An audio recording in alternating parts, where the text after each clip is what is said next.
By now, everybody know that Marlon Wayans is getting dragged for his comments about the Alabama vote fight.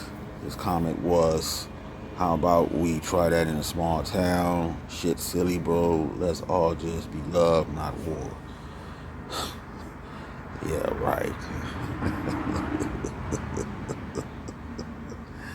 Now he did respond to the backlash, in a couple of posts, and to me, it seemed like that was no response.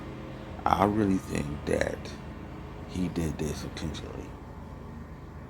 He said this to get views and subs, to be on the opposite side.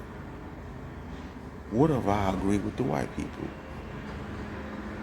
Let's see what will happen. I'm just saying, folks. I'm just saying.